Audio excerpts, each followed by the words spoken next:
ಮಂತ್ರಾಲಯ ಮಠದ ಪರಮಪೂಜ್ಯ ಶ್ರೀ ಸುಬುಧೇಂದ್ರ ಶ್ರೀಪಾದಂಗಳವರ ಆದೇಶದಂತೆ ಮಂತ್ರಾಲಯ ಕ್ಷೇತ್ರದಲ್ಲಿ ಯಾವ ರೀತಿಯಾಗಿ ರಾಘವೇಂದ್ರ ಸ್ವಾಮಿಗಳವರ ಆರಾಧನಾ ಮಹೋತ್ಸವ ನೆರವೇರಿತು ಅದೇ ರೀತಿಯಾಗಿ ಮಂತ್ರಾಲಯಕ್ಕೆ ಸಂಬಂಧಪಟ್ಟಿರುವಂತಹ ನಮ್ಮ ಜೈನರ ರಾಘವೇಂದ್ರ ಸ್ವಾಮಿಗಳ ಮಠವೂ ಸಹ ಸಪ್ತರಾತ್ರೋತ್ಸವ ಕಾರ್ಯಕ್ರಮವನ್ನು ಹಮ್ಮಿಕೊಂಡಿದೆ.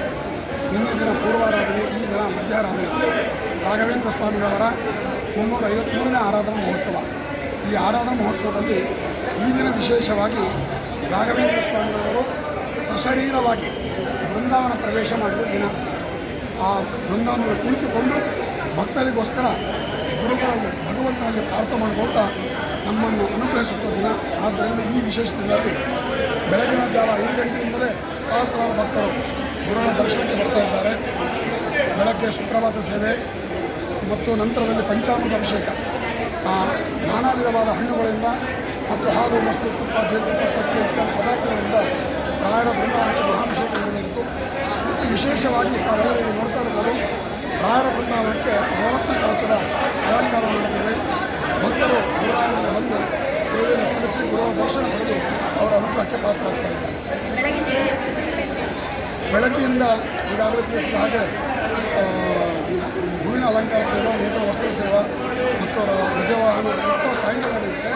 ನಂತರದಲ್ಲಿ ಬೆಳಗಿನ ಜಾವದಲ್ಲಿ ಲೋಕ ಕಲ್ಯಾಣಕ್ಕೋಸ್ಕರವಾಗಿ ರಾಯರ ಸ್ವರ್ಣ ಸಿಂಹಾಸನದಲ್ಲಿ ರಾಯರ ಪ್ರತೀಕವನ್ನು ಇರಿಸಿ ಭಕ್ತರ ಅಭೀಷ್ಟಗಳ ಸಿದ್ಧಿಗೋಸ್ಕರವಾಗಿ ಪಾದಪೂಜೆಯನ್ನು ನೆರವೇರಿಸಿ ನಂತರ ಕನಕಾಭಿಷೇಕದ ಕಾರ್ಯಕ್ರಮವೂ ನೆರವೇರಿತು.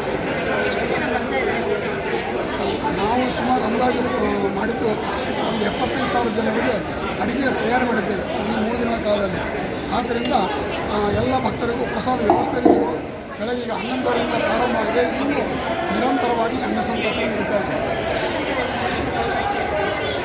ಎಷ್ಟು ಜನಕ್ಕಾದರೂ ಬರ್ಬೋದು. ಅಂದರೆ ಸಾಯಂಕಾಲ ನಿನ್ನೆ ದಿನ ಬೆಳಗ್ಗೆ 11 ಪ್ರಾರಂಭ ಆದ ರಾತ್ರಿ 9 ಗಂಟೆವರೆಗೂ ಅನ್ನದಾನ ನಡೆಯಿತು. ಈಗ 11 ಪ್ರಾರಂಭ ಆಗಿದೆ. ಈಗಲೂ ಪ್ರಸಾದಕ್ಕೆಲ್ಲ ಹೋಗ್ತಾ ಇದ್ದಾರೆ. ಬರೋವರಿಗೆ ಪ್ರತಿಯೊಬ್ಬ ಭಕ್ತರಿಗೂ ರಾಯರ ಮಹಾಪ್ರಸಾದ ಸಿಗಲಿ ಅಂತ ತೀರ್ಥ ಪ್ರಸಾದ ವ್ಯವಸ್ಥೆ ಮಾಡಲಾಗಿದೆ. ನಾಳೆ ಇನ್ನೂ ಮುಖ್ಯವಾದ ವಿಶೇಷ ದಿನ. ಹಾಗೆ ಎಷ್ಟೋ ಭಕ್ತರು ಚಿಕ್ಕ ಮಕ್ಕಳಾಗಿರ್ಬೋದು ಅಥವಾ ವಯೋವೃದ್ಧರಾಗಿರ್ಬೋದು ಮನಸ್ಸಲ್ಲಿ ನಿಂತ್ಕೊಳ್ತಾ ಇರ್ತಾರೆ, ನಾವು ಮಠಕ್ಕೆ ಹೋಗೋಕ್ಕಾಗಲಿಲ್ಲ, ಗುರುಗಳ ದರ್ಶನ ಮಾಡೋಕ್ಕೆ ಹೋಗೋಕ್ಕಾಗಲಿಲ್ಲ ಅಂತ. ಇಂತಹ ವ್ಯಕ್ತಿಗಳಿಗೆ ರಾಘವೇಂದ್ರ ಸ್ವಾಮಿಗಳವರೇ ನಾಳೆ ದಿನ ರಾಜಬೀದಿಯಲ್ಲಿ ಬಂದುಕೊಂಡು, ಅಂದರೆ ಮಹಾರಥೋತ್ಸವ ನಡೆಯುತ್ತೆ.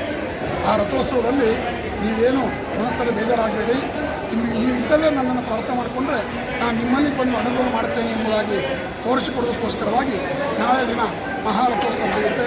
ಜಯನಗರದ ರಾಜಬೀದಿಯಲ್ಲಿ ಮಹಾರಥೋತ್ಸವದಲ್ಲಿ ಭಕ್ತರು ಸಹ ಭಾಗವಹಿಸಿ ನೂರಾರು ಸಂಖ್ಯೆಯಲ್ಲಿ ಭಕ್ತರು ಭಾಗವಹಿಸ್ತಾರೆ. ಗುರುರಾಯರ ಅನುಗ್ರಹವರೆಗೂ ಸಹ ಸಂಪೂರ್ಣ ಅನುಗ್ರಹವಾಗ್ತದೆ. ನಂದಕಿಶೋರಾಚಾರ್ಯ ಇಲ್ಲಿ